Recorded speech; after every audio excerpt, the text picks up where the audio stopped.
Valentine's day సందర్భంగా అందులోనూ love stories తగ్గిపోతున్న నేపథ్యంలో ఎలా అయినా సరే థియేటర్స్కు చేరుకున్న లవ్ బర్డ్స్ ఒకప్పటి సినిమాలతో కనెక్ట్ అవుతున్నారు. సో అప్పటి లవ్ స్టోరీస్కి జై అంటూ తెగ చూసేస్తున్నారు. 15 years బ్యాక్ రిలీజ్ అయిన ఓయ్ సినిమాకి ఇప్పటి ఆడియన్స్ బీభత్సంగా కనెక్ట్ అయిపోయారు. అండ్ ఈ వ్యాలంటైన్స్ డేని ఇంకాస్త స్పెషల్గా ఓయ్ సినిమా చేసేసిందంటే నమ్మి తీరాల్సిన విషయమే. స్టార్ హీరో బర్త్డేనా? అయితే పాత సినిమాను మళ్ళీ రిలీజ్ చేద్దాం, ఫ్యాన్స్ వచ్చి చూస్తారు. అలాగే ప్రేమికుల దినోత్సవం కదా, గతంలో వచ్చిన లవ్ స్టోరీస్ ను తిరిగి థియేటర్స్ కు తీసుకొద్దాం. ప్రేమికులు వచ్చి ప్రేమలో మురుగుతారు.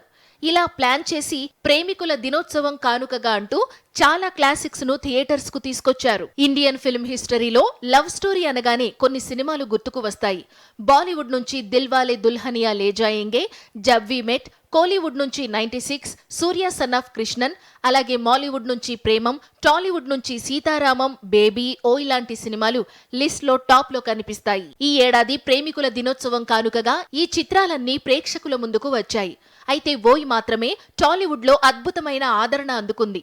లవ్ బర్డ్స్ యునానిమస్ గా ఈ సినిమానే చూడాలని ఫిక్స్ అయ్యారు.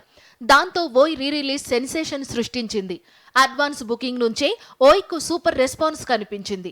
రిలీజ్ రోజున ఆ జోష్ ఇంకాస్త ఎక్కువైంది. 2009 జూలై 3న ఈ సినిమా ప్రేక్షకుల ముందుకు వచ్చింది. అయితే అనుకున్నంత స్థాయిలో ప్రేక్షకులను మెప్పించలేకపోయింది. కానీ సాంగ్స్ మాత్రం బాగా పాపులర్ అయ్యాయి.